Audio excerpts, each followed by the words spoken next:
네. 자, 오늘은 시편 51편 1절에서 12절 말씀으로 오늘 말씀의 주제는요, 변화입니다. 변화. 여러분, 2025년이 지금 이제는 한 주 지났고, 두 주 지났고, 오늘까지 세 주가 된 거예요. 여러분, 혹시 첫째 주 말씀 혹시 기억나세요? 주제? 첫째 주는 형통이었어요. 자, 그럼 두 번째 주, 지난주에는 말씀 주제가 뭐였죠? 복입니다. 여러분 다 기억하시네요? 복입니다. 자, 우리가 형통, 그리고 복, 이렇게 대해서 은혜를 나누었습니다. 자, 그런데 하나님이 아무리 여러분들을 위해서 복을 준비해 놓고 계신다 하더라도 우리 편에서 뭐가 준비가 안 되면, 받을 그릇이 준비가 안 되면 안 된다고 하는 거예요. 내가 누구에게 맛있는 음식을 내가 주려고 그래요. 내가 맛있게. 우리 권사님들이 해주시는 그 맛있는 음식처럼 맛있는 음식을 해서 내가 누구에게 주려고 그래요. 근데 그 사람이 받을 때 깨끗한 그릇으로, 아유, 감사합니다. 여기다가 주세요 하면은 어때요? 주는 사람도 기쁘잖아요? 그런데 오래전에 설거지도 안 한 뭡니까? 아주 더러운 그릇을 여기다 주세요. 그럼 어떡하겠어요? 주고 싶지 않은 거예요.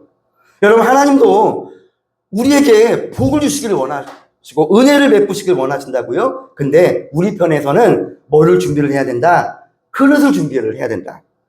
자, 우리가 준비할 그릇이 어떤 그릇이 있을까? 여러분, 물론 큰 그릇도 좋습니다. 그릇이 커야 많이 받을 수 있으니까. 그런데 여러분, 큰 그릇도 좋지만 무엇보다도 깨끗한 그릇을 준비해야 하나님이 기뻐하시고 풍성한 은혜와 복을 거기다 부어주신다 이거예요. 그래서 제가 다시 정리해서 말씀드리면, 하나님 우리를 축복하실 때 먼저 우리의 그릇을 요구하신다. 어떤 그릇? 새 그릇. 어떤 그릇? 깨끗한 그릇을 요구하신다는 거예요. 자, 그럼 여러분, 새 그릇은 어떻게 될까? 여러분, 우리가 더러운 그릇은 물로 씻으면 됩니다. 설거지를 우리가 하면 되잖아요. 자, 그러면 우리 이 내면의 그릇은 우리 어떻게 해서 만들어질까? 바로 이것이 오늘 주제입니다. 그것이 바로 변화예요. 새로운 변화예요. 내가 그동안 오랫동안 살아왔던 구습들이 있어요. 이런 더러운 구습들, 내가 그동안 살아왔던 내 생활을 보면 더러운 것들이 있어요, 여러분. 이게 습관에 젖어들었거든요. 이런 더러운 것들을 어때요? 변화를 받아야 된다 이거예요. 변화. 그래서 오늘 말씀의 주제는 변화예요. 자, 형통, 복. 오늘 세 번째, 변화. 여러분, 제가 매주마다 제가 설교하는데 저 그냥 설교하는 거 아닙니다. 할렐루야. 저에게는 계획이 다 있답니다. 계획이 다 있어. 그냥 아무거나 하는 게 아니에요. 탁탁탁 긋고 저만의 그 말씀에 그 계획이 있어요. 그래서 그 계획대로 딱 이렇게 한 주마다 이렇게 여러분에게 말씀을 전하는 거예요. 오늘은 세 번째, 오늘은 변화예요. 자, 여러분, 2025년을 가리켜서 을사년이라고 합니다. 자, 을사년은 12간지로 나누면 무슨 해죠? 뱀띠의 해입니다. 뱀띠. 그렇죠? 뱀이에요. 올해는 뱀의 해예요. 여러분, 저는 지금 변화에 대해서 지금 말씀을 준비했는데, 올해가 뱀의 해거든요. 뱀이요, 변화의 상징이에요. 여러분, 우리가 뱀이라고 하잖아요. 이 뱀이 합성어예요. 어떤 합성어냐? 배자와 움자의 합성어예요. 배와 그럼 배는 뭐냐? 배복자예요. 배예요, 배. 그리고 움자는 뭐냐면 움직일 동. 자, 그러면 뱀은 무슨 뜻이냐면 배로 뭐 한다는 거예요? 배로 기어가는 거. 배로 움직이는 바로 동물이 바로 뱀이다. 그래서 이게 뱀이 된 거예요. 배 플러스 움이에요. 이게 뱀이거든요. 뱀이요, 창세기에 나와요. 창세기에 아담과 하와의 경우를 보면 그 성경에 뱀은 아주 사악한, 간악한 이미지로 나오거든요. 근데 이 고대인들은 뱀을 숭배를 했어요. 그리고 뱀의 특징이 뭐냐면 새끼를 많이 낳아요. 그래서 뱀하면 다산, 풍요의 상징이에요. 그래서 만약에 우리 꿈에 뱀이 나온다라고 하면 어떤 꿈일까요? 뱀이 나왔어. 그러면 징그러워, 무서워. 그런 꿈보다는 재물이나 자녀를 얻는 그런 징조로 고대부터 여겨져 왔어요. 또한 고대인들은 뱀을 치유력을 가진 동물로 또한 인식을 했어요. 그래서 여러분, 뱀술 마신 분들 계세요? 밤술이라고 하죠? 뱀술. 여러분, 이 뱀술이 중국 고대 왕조 시대까지 거슬러 올라가면 이 뱀술이 자양강장, 활기충전에 좋은 약재로 여겨졌어요. 그렇다고 여러분, 뱀술 집에 가 드시지 마세요. 뱀술. 여러분, 이 뱀은 특히 감각기관이 굉장히 발달했어요. 그래서 이 뱀이 혀를 내밀내밀거리잖아요. 혀를. 이 뱀에게는 후각이 그 혀에 있어요. 그래서 혀가 또 두 쪽으로 갈라졌네요. 그래서 이게 사방으로 이 뱀이 혀를 낼름낼름 거리면서 냄새를 맡는 거예요. 그리고 이 뱀의 눈은 어때요? 크고 날카롭고 무서워요. 근데 어두워도 이 먹이를 잘 볼 수 있어요. 이게 뱀의 눈이고, 그리고 뱀은 열을 잘 감지해요. 그래서 미세한 어떤 진동이나 세밀한 공기 흐름을 느껴서 먹이의 존재를 파악하는 거예요.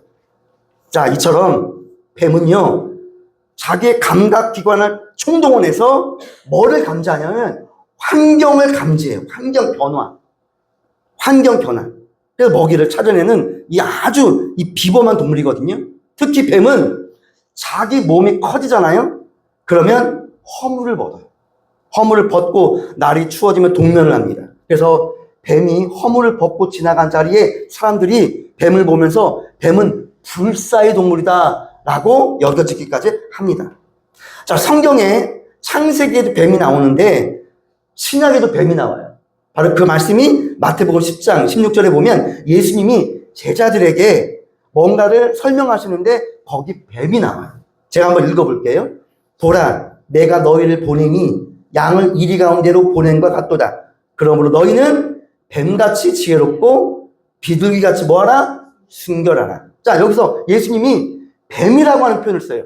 뱀같이 뭐하라? 지혜로워하라 이거예요.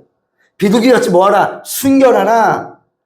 여러분, 이 말씀의 이 뱀은요, 그 정도로 환경 적응력이 뛰어난 뱀의 특성을 예수님께서 고려한 말씀이에요. 여러분, 이 세상 어떤 세상입니까? 이리가 득실되는 그런 세상입니다.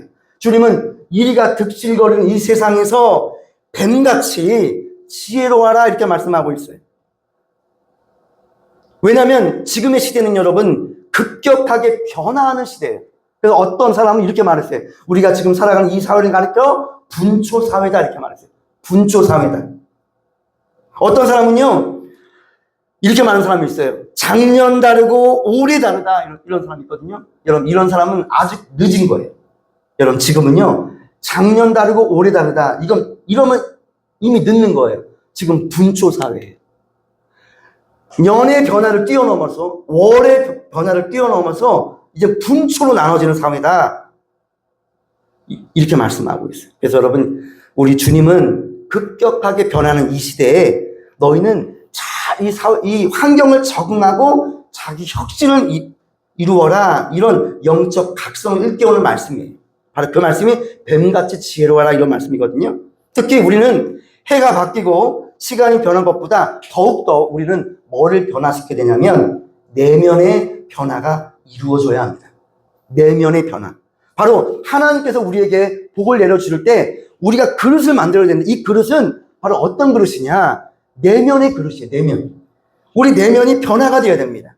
근데 이 변화는 내 힘으로 되지 않습니다. 성령님의 도우심을 받아야 됩니다. 그래서 오늘 우리가 읽은 시편 51편의 이 본문 말씀을 통해 새로운 변화와 그 후에 주어지는 축복에 대해서 한번 은혜를 나누었으면 좋겠어요. 오늘 이 말씀에 누가 나오냐면 바로 다윗이 나와요. 자, 그러면 한번 말씀 한번 들어가 볼까요? 자, 시편 51편. 자, 맨 위에 뭐라고 써있죠? 한번 다 함께 읽어 주십시오. 자, 시작. 다윗의 시, 인도자를 따라 부르는 노래.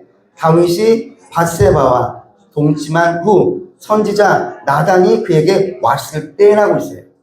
여러분, 이 시편 51편의 이 시편은 바로 참회시예요. 다윗이 하나님께 용서를 구했던 참회시예요. 여러분, 참회가 뭡니까? 회개하는 거거든요, 이게. 자기 잘못을 고하는 거거든요. 자, 시편에 보면 참회시가 몇 개가 나와 있어요. 시편 6편, 그리고 시편 32편, 그리고 오늘 우리가 읽은 이 시편 51편. 자, 이 시편이 바로 참회시예요. 자, 그런데 이 참회시의 역사적인 배경이 중요한 거예요. 다윗이 어떠한 배경하에 이 참회시를 썼을까? 이게 굉장히 중요하거든요. 자, 제가 그 배경을 여러분에게 한번 말씀드릴게요. 다윗은 목동이었어요. 근데 하나님이 다윗을 선택한 거예요. 하나님의 종으로. 그래서 하나님이 사울을 폐임하시기로 작정하시고 차기 왕으로 다윗을 예비하십니다. 근데 여러분, 다윗이 금방 왕이 됐을까요? 아닙니다. 다윗은 연단의 기간이 있습니다. 하나님은 누군가를 쓰실 때 바로 세우지 않죠. 반드시 그 사람을 연단하십니다. 연단. 근데 그 연단이 굉장히 힘들어요. 그리고 연단이 길어요. 자, 다윗은 연단의 기간이 있었는데 사울의 핍박을 받으면서 약 10여 년 동안 갖은 고초를 다 겪습니다. 죽을 고비도 넘겨요. 그러다가 어느 날 사울 왕이 사망하게 돼요. 그리고 마침내 이 다윗이 왕이 되거든요. 근데 이 다윗이 왕이 된 다음에 세월이 흘러요. 그 다음에 이 왕권이 강화가 되고 나라가 안정이 됩니다. 근데 여러분, 항상 문제는 언제 생기냐? 사람이 안정될 때가 그때 위기가 찾아온답니다. 안정될 때. 여러분, 뭐든지 안정될 때가 중요한 시기인 거예요. 그때 문제가 생겨요. 그때 위기가 찾아와요. 자, 이 다윗에게 어떠한 위기가 찾아옵니까? 사무엘 하 11장 1절부터 27절까지 말씀을 쭉 보면 다윗이 엄청난 죄를 저지릅니다. 바로 유부녀인 누구? 밧세바를 범하게 됩니다. 아마 밧세바가 굉장히 미인이었던 것 같아요. 근데 어느 날 이 다윗 왕이 이제 전쟁에도 나가지 않고 나라가 좀 강대하고 좀 안정되니까 옥상이라든가 뭐 이런 데를 딱 이렇게 거닐다가 저기 보니까 어떤 아리따운 여인네가 이렇게 뭐 하는 걸 봤겠죠. 거기서 그만 이 다윗에게 이 죄가 들어오는 거예요. 그리고 나중에 어떻게 되냐? 이 죄악을 은폐하려고 살인교사를 범하는데 바로 그 밧세바의 남편이 누구죠? 우리야 장군이에요. 그 우리야 장군을 죽여버립니다. 여러분, 우리야 장군은 어떠한 사람이냐면 다윗에게 있어서 충신 중에 충신이었어요. 근데 이 다윗은 자신의 그 죄를 감추기 위해서 더 큰 죄를 저지르는 거예요. 그리고 밧세바를 취하는 거예요. 여러분, 이것이 얼마나 큰 죄입니까? 그리고 얼마나 더러운 죄입니까, 여러분? 하나님이 다윗을 그 왕으로 세우시기까지 엄청난 고난 가운데, 엄청난 그 연단 가운데 그 수많은 그 기간을 통과해서 왕이 됐는데 다윗이 이런 짓을 범하게 되는 거예요. 여러분, 우린 여기서 뭐를 우리는 알 수 있냐면 여러분, 이것이 바로 인간이에요. 여러분, 이것이 여러분 인간입니다. 여러분, 사람 대단하지 않아요. 여러분, 우리가 다윗 하지만 이 다윗도 들어가 보면 대단한 사람이 아니에요. 별 수 없는 죄인인 거예요. 날마다 깨어있지 못하고 아니라면 사탄은 우리에게 그 틈을 노립니다. 사람마다 약점이 있습니다. 그 약점, 그 틈을 노린다고요. 그래서 여러분, 더욱더 깨어있어야 되는데 그렇지 못한다고 하는 것이죠. 더욱더 기가 막힌 것은 그렇게 악한 죄를 범하고도 태연하게 지내고 있었어요. 그때였어요. 그때 하나님이 누구를 보냅니까? 나단 선지자를 다윗에게 보내는 거예요. 자, 그리고 그 나단 선지자를 통해서 그 다윗의 죄를 지적합니다. 책망합니다. 그 말씀이 사무엘하 12장 1절에서 15절 이하에 보면 그 내용이 쫙 나와 있는데 이때 다윗이 어떻게 행동하냐? 여러분, 이게 중요하거든요. 다윗이 그 죄를 인정합니다. 그리고 회개합니다. 그리고 내가 여호와께 죄를 범하였노라 하면서 다윗이 참회하는 거예요. 여러분, 이게 바로 여러분 다윗의 훌륭한 점이에요. 여러분, 다윗은 왕이에요. 여러분, 이 왕이 누가 나에게 죄를 지적했을 때 그냥 그 나가는 선지자 죽이면 돼요. 얼마든지. 하지만 다윗은 자기 왕의 지위를 다 내려놓고 엎드립니다. 그리고 눈물로 통회하고 자복하는 거예요. 여러분, 사람들은 대개 지위가 높아지고 갖는 것이 많아지면 대개 은근하게 교만해집니다. 그리고 자기 잘못을 시인하기보다 핑계를 냅니다. 여러분, 다윗도 얼마든지 나단 선지자가 자기 죄를 지적했을 때 이렇게 말할 수도 있어요. 핑계, 이런 핑계. 밧세바가 나를 유혹해서 그랬어. 주변 나라 왕들은 나보다 더한 왕들 더 많아. 나는 그것에 비하면 아무것도 아니야. 라고 하면서 다윗이 얼마든지 핑계를 댈 수 있습니다. 그러나 다윗은 어떤 사람이었냐면 겸손한 사람이었어요. 여러분, 사람이 겸손할 때 누가 자기에게 죄를 지적했을 때 거기서 다 엎드리는 거예요. 교만한 사람은 절대로 엎드리지 않습니다. 핑계댑니다. 하지만 다윗은 겸손한 사람이었고 진실한 사람이었어요. 그렇게 자기 죄를 솔직히 고백할 수가 있었던 거예요. 바로 여러분, 이것이 사울과 다윗의 차이점이 바로 이것입니다.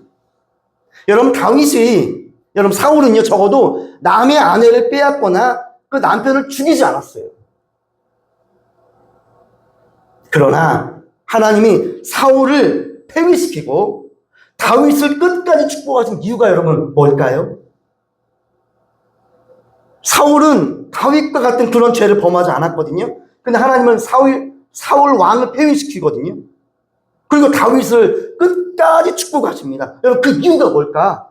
바로 저는 여러분이 중요한 걸 말씀드리려고 해요. 바로 이거예요. 하나님 앞에 정직성이에요. 여러분, 이것 때문에 이 다윗이 끝까지 하나님이 다윗을 버리지 않고 끝까지 다윗을 축복하신 이유가 바로 이거예요. 여러분, 그래서 그리스도인들, 성도들은요, 가장 큰 덕목이 뭔지 아세요? 정직이고 진실성입니다. 여러분, 크게 한번 따라 보세요. 정직과 진실성입니다. 여러분, 이 그리스도인에게 요거 두 가지 빼면 하나님이 절대 그 사람 쓰지 않아요. 아무리 그 사람이 뭐가 많고 약점투성이고 아무리 그래도 하나님 앞에서 뭐 어떤 거 정직함, 진실함이에요. 이거 없잖아요? 하나님이 쓰실 수가 없답니다. 여러분, 이거 없잖아요? 하나님이 복을 부어주려고 해도 내 그릇에 정직과 진실의 깨끗함이 없다고 한다면 하나님이 절대로 축복하지 않으십니다. 이 다윗이 이걸 갖고 있었어요. 정직함이. 하나님 앞에 진실한 거예요. 그리고 다윗은 자신의 죄를 낱낱이 토설하고 회개하는 거예요. 여러분, 심지어 다윗이 어떤 것까지 회개한 줄 아세요? 모태로부터 나온 원죄까지도 회개합니다. 그 말씀이 시편 51편 5절에 나와 있습니다. 자, 우리 5절 크게 한번 읽어주십시오. 자, 시작. 내가 죄악 중에서 출생하였으며 어머니가 죄 중에서 나를 잉태하였나이다. 그리고 자신이 직접 저지른 죄악 중에 자범죄가 있거든요. 여러분, 죄는 두 가지가 있어요. 원죄가 있고 자범죄가 있어요.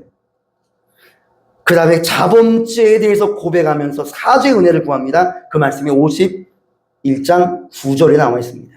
자, 9절을 크게 한번 읽어주십시오. 자, 시작. 주의 얼굴을 내 죄에서 돌이키시고 내 모든 죄악을 지워주소서. 그리고 나서 자신의 영혼을 새롭게 변화시켜달라고 간절히 기도합니다. 그 말씀이 10절입니다. 10절 시작. 하나님이여 내 속에 정한 마음을 창조하시고 내 안에 정직한 영을 새롭게 하소서. 자, 이러한 변화는 인간 스스로의 결심과 노력으로 되지 않는 거예요. 그래서 이 다윗이 누구의 도우심을 구하냐면 성령님의 도우심을 구합니다. 바로 그 말씀이 11절과 12절입니다. 자, 11절, 12절 크게 읽어주십시오. 자, 시작. 나를 주 앞에서 쫓아내지 마시며 주의 성령을 내게서 거두지 마소서. 주의 구원의 즐거움을 내게 회복시켜 주시고 자원하는 심령을 주사 나를 붙드소서. 그래서 여러분, 그래서 아까 이 찬양 드린 거예요. 나를 주님 앞에서 멀리하지 마시고 주의 성령을 거두지 마옵소서. 그 구원의 기쁨 다시 회복시키시며 변치 않는 막 새롭게 하소서. 성령의 임재를 통해서 영혼 깊은 곳에 솟아나는 구원의 확신과 기쁨을 달라고 기도하는 거예요. 여러분, 이렇게 해서 다윗이 놀라운 변화를 일으키게 돼요. 바로 회개 후에 기도와 말씀으로 하나님의 뜻에 순종하며 거룩한 인격으로 성화가 되는 거예요. 여러분, 그래서 이 다윗을 가리켜서 오늘날 성군이라고 부르는 거예요. 성군.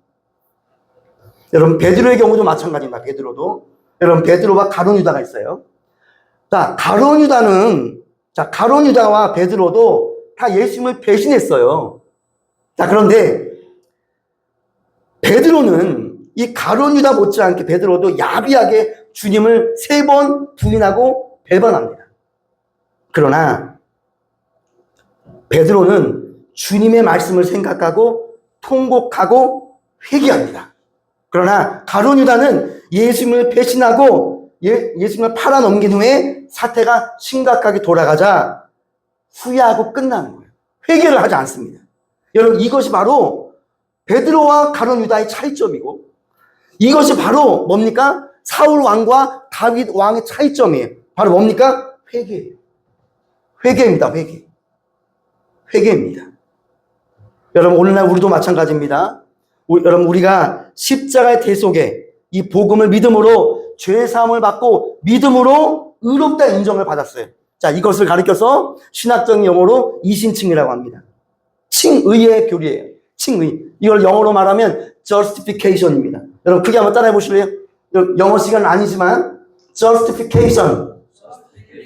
혀를 조금 좀 돌리면서 한번 더 해요. justification. 자, 이것이 신앙의 출발점이에요. 이건 뭐냐면 칭의예요. 우리는 죄인이에요. 우리는 의인이 될 수가 없어요. 하지만 예수 그리스도의 십자가의 보혈의 은혜로 우리가 예수를 믿으면 그 믿음으로 우리가 뭐가 되는 거예요? 의인이 되는 거예요. 이게 칭의예요. 이게 justification이거든요. 근데 여러분, 이게 신앙의 출발점이에요. 이게 마침이 아니에요. 그때부터 말씀과 기도를 통해 우리가 매주 말씀과 기도하잖아요. 이 말씀과 기도를 통해서 매주마다 끊임없이 성령의 충만을 경험하는 거예요. 그러면서 어때요? 그러면서 변화되는 거예요. 여러분, 유명한 부흥가사 목사님이 있어요. 자, 예를 들어보면 유명한 부흥가사 목사님이 누가 계실까요? 예를 들어 장경동 목사님 계신다고 해요. 여러분 다 아시죠? 장경동 목사님. 장경동 목사님이 여기 목포에 오셨대요. 그래서 어느 큰 교회에서 집회를 하신대. 자, 그러면 그 유명하신 목사님 집회에 내가 참석했어요. 그래서 한 2시간 내가 설교 들었어요. 기도했어요. 여러분, 그런다고 해서 우리가 변화될까요? 여러분, 어떻게 생각하세요? 여러분, 그동안 부흥회 과거에 참석 많이 하셨잖아요. 여러분, 유명한 부흥 강사 목사님 집회에 내가 참석했다고 해서 내가 급하게 변화되는 게 아니에요. 여러분, 이 성화라고 하는 건 점진적인 변화예요. 조금씩 변화되는 거예요. 이거를 가리켜서 성화라 그래요. 성화. 자, 아까는 제가 칭이라고 말씀드렸어요. justification. 자, 그럼 이번에는, 자, 크게 따라해보세요. sanctification. 이게 성화거든요, 이게. 여러분, 성화는 금방 되는 게 아니에요. 여러분, 이 신앙생활에, 우리 이 믿음 생활이라고 하는 건, 이거는 내가 하루아침에 금방 변화가 되는 것이 아니라, 성화라고 하는 거는 평생의 과정이에요. 점진적인 변화예요. 제가 얼마 전에 TV에 KBS 연예대상을 하더라고요. KBS 연기대상을 하는데, 이번에 KBS 연기대상에 누가 대상 받은지 아세요? 누군지 아세요? 바로 이순재 선생님이셨어요. 이순재. 여러분, 이순재 다 아시죠? 묻지도 않고 따지도 않고. 다 아시잖아요? 이순재 탤런트 이분이 연기대상을 받았어요. 드라마 개소리래요. 여러분, 개소리 보셨습니까? 저는 개소리 한 번도 안 봤거든요. 근데 이분이 그걸로 대상을 받으셨어요. 근데 저는 이분의 그 인터뷰가 아주 인상 깊게 저에게 들렸어요. 이분이 이렇게 말을 해요. 인터뷰하면서 늦은 시간까지 지켜봐 주신 시청자 여러분, 평생 동안 신세 많이 지고 도움 많이 받았습니다. 감사합니다. 자, 그러면서 이분이 이렇게 말해요. 연기는 끝이 없는 도전이고 예술이란 영원한 미완성입니다. 딱 이런 말을 하더라고요. 저는 그 말을 딱 듣고 아주 영적인 말씀으로 저에게 들리더라고요. 연기는 뭐가 없대요? 끝이 없대요. 끝이 없는 도전이래요. 그리고 예술이란 뭐가? 영원한 미완성이래요. 여러분, 우리의 이 성화가 바로 이거예요. 여러분, 우리의 목표는 예수 그리스도예요. 우리가 매년마다 예수 그리스도를 표대로 해서 날마다 우리가 변화되는 거거든요. 근데 여러분, 그 성화라고 하는 거는 끝이 없어요. 끝이 없답니다.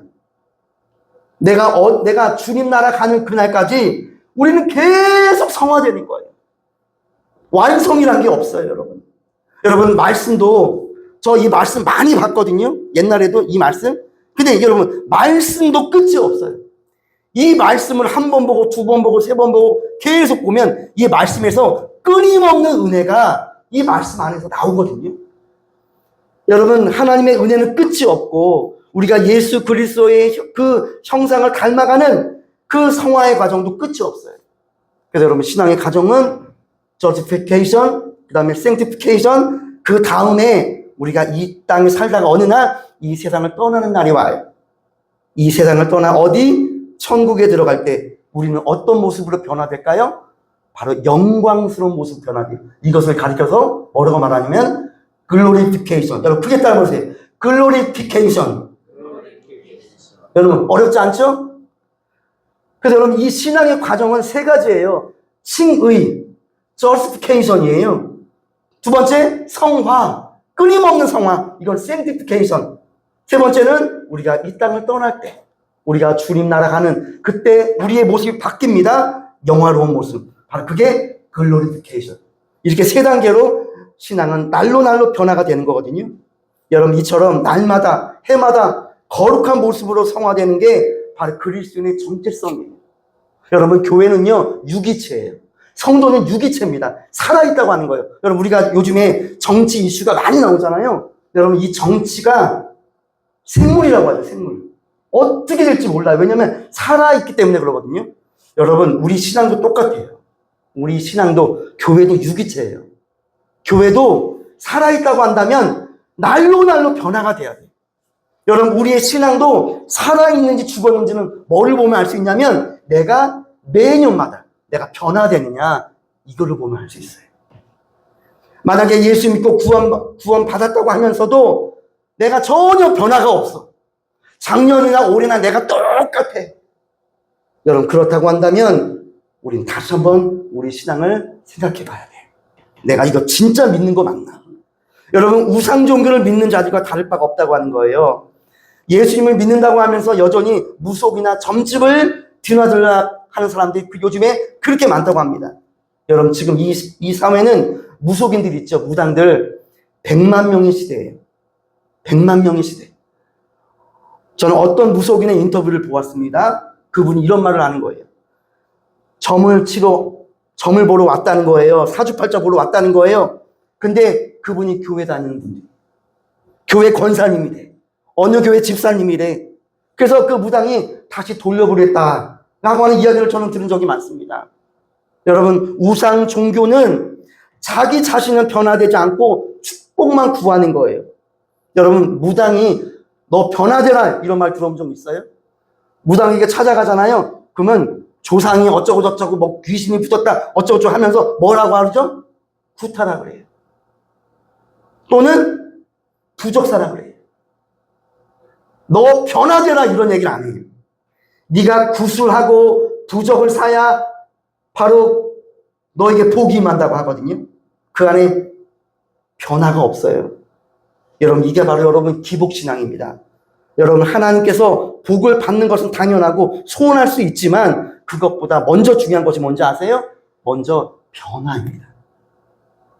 여러분 만약에 2025년 여러분이 새로운 변화를 원하십니까? 새로운 어떤 축복을 원하십니까? 그럼 여러분 그 전에 내 안에 뭐가 있어야 됩니까?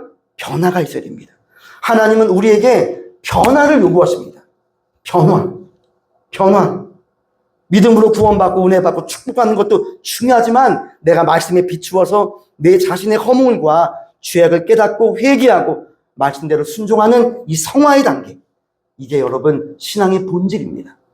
축복만 구하면 기복신앙입니다. 하지만 축복을 받기 전에 먼저 내 내면의 상태를 우리는 살펴봐야 됩니다. 만약에 살펴보지 않으면 이 독일의 본헤퍼 목사님이라고 있어요.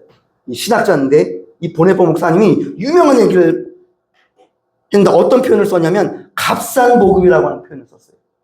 여러분 우리가 하나님의 축복만을 내가 먼저 변화되지 않고 복만을 구한다고 한다면 그거는 여러분 값싼 거예요.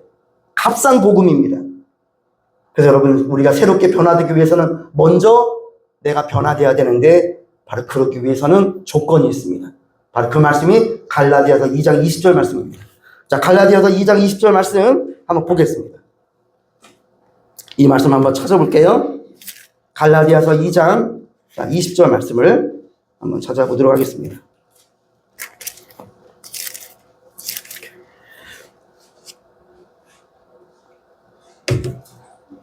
갈라디아서 2장 20절입니다. 자, 시작. 내가 그리스도와 함께 십자가에 못 박혔나니 그럼 이제는 내가 사는 것이 아니요 오직 내 안에 그리스도께서 사신 것이라. 이제 내가 육체 가운데 사는 것은 나를 사랑하사 나를 위하여 자기 자신을 버리신 하나님의 아들을 믿는 믿음 안에서 사는 것이라 그랬어요. 내가 그리스도와 함께 어디에 못 박혔어요? 십자가에 못 박힌 거예요. 그러니 이제는 내가 사는 것이 아니에요. 오직 내 안에 그리스도께서 사신 것이라 이렇게 말했어요. 여러분 교회라고 하는 곳은 어떤 곳입니까? 나의 욕심과 나의 정욕과 나의 야망을 채우러 나오는 곳이 아닙니다. 교회는 어떤 곳이냐? 오히려 나를 죽이려고 나오는 거예요. 나를 죽이기 위해 나오는 거예요, 여러분. 여러분, 우리는 이 세상을 살잖아요? 그러면 이생의 자랑과 안목의 정욕에 휩쓸릴 때가 너무너무 많아요. 이거 죽이는 거예요. 이거 죽이는 거예요. 내 것을 완전히 비울 때, 그 다음에 주님 것으로 채워지게 되는 거거든요. 그래서 여러분, 죽어야 부활이 있습니다. 죽어야. 그래서 여러분, 내 안에, 내가 죽을 때, 그 안에 주님이 부활하셔서, 어때요? 내 안이 변화가 되는 거예요. 내 안이 죽잖아요. 그 말씀이 내 안에 깨달아진 말씀이 내 안에 심어지는 거예요. 그리고 그 말씀이 나를 변화시키거든요. 이게 바로 성화입니다. 성화. 이게 성화예요. 저는 마지막으로 이것만 말씀드리고 마칠게요. 이 예수님을 믿지 않다가 예수님을 만나고 성화되어서 지금 훌륭한 인생을 살고 있는 분, 제가 한 분만 제가 소개해드리고 오늘 예배를 마칠게요. 서울에 가면, 강동군가? 거기 가면요, 이 사랑 플러스라고 하는 병원이 있어요. 사랑 플러스 병원이. 그 병원의 원장님이 누구냐면, 국희균 원장님이에요. 국희균 원장님. 이분이 내가 매일 기쁘게라고 하는 이 CTS 이 프로그램도 나오신 분인데, 이분이, 국내외적으로 의료봉사를 25년 동안 한 분이고, 그리고 의료 구호단체를 만들었는데 그 구호단체 이름이 뭐냐면 더 브릿지라고 하는 구호단체예요. 그래서 그런 구호단체를 만들어서 국내외를 이렇게 다니면서 지금 25년 동안 무료로 의료 봉사를 하는 분이거든요. 근데 이분의 인생을 가만히 들여다보면 감동이 있어요. 이분이 어린 시절 부모님이 사업을 하다가 채무 문제로 교도소에 갔대. 그러니까 자기 부모님이 다 감옥 간 거예요. 그때 이 원장님이 친척집으로 가게 돼요. 친척집. 그래서 거기서 눈칫밥을 먹게 돼요. 밥도 잘 들어가지 않아요. 그래서 이분이 영양실조에 걸리거든요. 근데 중학교 3학년 때 어느 친구가 교회를 가자 그랬대. 그래서 교회를 그때부터 다니기 시작했어요. 근데 교회를 다녔는데 이상하게 거기서 기도하고 거기서 은혜 받으니까 뭐가 생기냐? 공부가 싫었거든요. 근데 중3 때부터 공부가 그렇게 하고 싶더래요. 그리고 책만 읽으면 이게 막 머릿속에 다 들어오는 거예요. 그래서 이분이 결국 공부를 열심히 해서 의대에 합격을 합니다. 의대에 합격을 해요. 근데 의대를 들어가면 돈도 많이 들잖아요. 근데 주위 사람들이 그렇게 이 학생을 돕는 거예요. 그러다가 그 민주화 그 5.18 민주 있잖아요. 그때 학생 운동 때 그때 이분이 신앙의 방황기를 겪습니다. 그래도 학업을 이어갔고 인턴과 레지던트 과정을 잘 밟았어요. 그러던 어느 날 이 레지던트 시절에 인천의 어느 병원에 근무하고 있는데 이분이 병원 일만 끝나잖아요. 그러면 인천에 가면 신포동이라고 있어요. 저는 인천에서 저는 살아봐서 잘 아는데 인천의 신포동이라고 하는 곳이 어떤 곳이냐면 인천의 유흥가예요. 술집이 엄청 많아요. 그래서 이분이 병원에서 일만 마치면 바로 그 유흥가로 가는 거예요. 유흥가로 가서 뭐 합니까? 술 마시고 여자랑 노는 거예요. 그래서 이분이 인천에서 별명이 뭐였냐면 신포동의 황태자였어요. 황태자. 이분 이렇게 술을 좋아하고 이렇게 여자를 좋아하고 이렇게 세상을 좋아했던 분이에요. 근데 그러던 중에 같이 일했던 병원에 어느 한 아리따운 간호사분이 이분에게 자꾸만 교회를 가자 그런대. 근데 이분이 그때 또 교회 안 갔거든요. 하도 교회를 가자고 하니까 또 교회를 갔대. 근데 교회를 가서 또 몇 주 다니다가 또 그냥 또 이렇게 교회 안 다니니까 교회를 갔다 안 갔다 갔다 안 갔다 이거를 수년 동안 수십 년 동안 반복을 한 거예요. 근데 그러다가 또 어떤 간호사분이 또 교회를 가자고 하는 거예요. 근데 여러분 교회를 가자고 할 때 한두 번 가자고 해서 안 가잖아요? 그럼 포기하면 안 되잖아요. 근데 계속 교회를 가자고 그러는데 간호사들이. 그래서 그날은 에라 모르겠다. 교회 한번 가주자. 그래서 교회를 갔대요. 근데 교회가 큰 교회도 아니에요. 작은 교회야. 아마 우리 주민등교회 같은 그런 교회였던 것 같아요. 그 교회에서 맨 뒤에 앉아가지고 이렇게 설교 듣는데 그때 목사님이 어떤 설교였냐면 아브라함과 롯의 설교를 했어요. 아브라함과 롯의 설교. 근데 맨 처음에는 이렇게 하고 듣고 있다가 아브라함과 롯의 설교를 하는데 그 말씀을 딱 듣고 있다 보니까 자기가 뭐 같더래요? 롯 같더래요. 롯이 뭡니까? 이 세상에 어떤 그런 욕심에 빠진 인물이잖아요. 그래서 소돔과 고모라를 선택하잖아요. 말씀을 딱 들어보니까 롯이 자기래요. 근데 거기서 이분이 은혜를 받은 거예요. 아, 내가 그동안 이 롯과 같은 인생을 살아왔구나. 그때 하나님의 세미한 음성이 예배 가운데 들리는 거예요. 어떤 음성이냐? 사랑하는 아들, 아을. 내가 너를 얼마나 사랑하는지 아냐? 너는 내가 사랑하는 아브라함이다. 내가 너를 얼마나 기다린 줄 아냐? 이 하나님의 음성이 이 심령 가운데 울기 시작하는 거예요. 그때 이분이 회개하기 시작해요. 그리고 이분이 그 후에 이분이 어느 기도원을 갔는데 통성기도 시간에 이분이 은혜 받고 방언이 터지기 시작합니다. 이때부터 이분이 말씀을 이제는 하나님의 존재를 이제는 100% 깨닫게 돼요. 그날부터 술과 담배를 딱 끊어버립니다. 그리고 이분이 병원을 돌아다니면서 뭘 하냐? 찬양하는 거예요. 이분이 노래를 잘해요. 찬양하고 전도하는 거예요. 그러니까 사람들이 다 뭐라고 말하냐면 다 예수쟁이라고 해요. 만났다면 예수 얘기만 하는 거예요, 여러분. 여러분 혹시 세상에 살면서 누군가를 만났어요. 그럼 여러분 혹시 예수님 얘기 하십니까? 근데 이분은 누구를 만났다면 예수 얘기를 하는 거예요. 이분이 별명이 예수쟁이였어요. 그러다가 이분이 병원에서 이렇게 근무를 하는데 어떤 환자가 그 병원을 찾아옵니다. 크게 부상을 당했어요. 어떤 사건으로. 그래서 다리를 잘라내야 돼. 그 선배 의사들이 다 와서 이거 안 된다고. 이 정도면 다리를 절단해야 된다고. 다 그렇게 말해. 근데 이분이 딱 보니까는 다리를 절단을 도저히 못하겠더래. 그래서 선배 의사분들한테 저기 선배님들 이 환자 저에게 맡겨주세요. 이거 모르겠어요. 제 마음에 저 환자에 대한 사랑이 그렇게 끌어오르는 거예요. 그래서 이 환자를 수술을 해주고 여러분 그 의사 선생님들이 아침에 회진 돌잖아요. 회진 돌 때마다 이 환자분의 다리를 붙들고 뭐 하기 시작하냐? 기도하기 시작하는 거예요. 하나님 아버지 이거 이론적으로는 이 다리 절단해야 됩니다.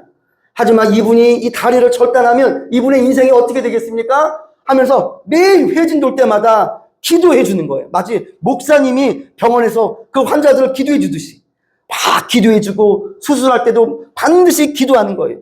여러분, 의사 선생님이 회진 돌 때 기도하니까 그 주위가 어때요? 다 은혜 받는 거예요.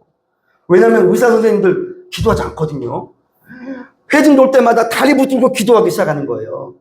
근데 이분이, 이 환자가 3개월 동안 기도하고 정성껏 치료해 주니까 나중에 어떻게 됐을까? 다리가 치유가 된 거예요. 다리를 절단하실 필요가 없게 된 거예요. 그때 이분이 깨닫게 됩니다. 기도의 위력이 얼마나 큰지. 그때부터 이분이 기도하는 의사가 돼요. 그리고 돈도 없는데 선교병원에 비전을 품습니다. 돈도 없어요. 그런데 선교병원의 비전을 품어요. 하나님, 내가 지금 갖고 있는 건 하나도 없습니다. 하지만 하나님께 기도하고 하나님이 도와주시면 못할 것이 없습니다. 라고 하면서 이분이 그때 병원을 세우는데 바로 그 병원이 뭐냐? 바로 사랑 플러스 병원이에요. 그리고 나중에 지금 이 병원이 현재 NGO도 설립하고 병원 직원과 가정들을 이끌고 설날이라든가 추석 때잖아요. 여러분, 우리가 다음 주에 추석이잖아요. 그러면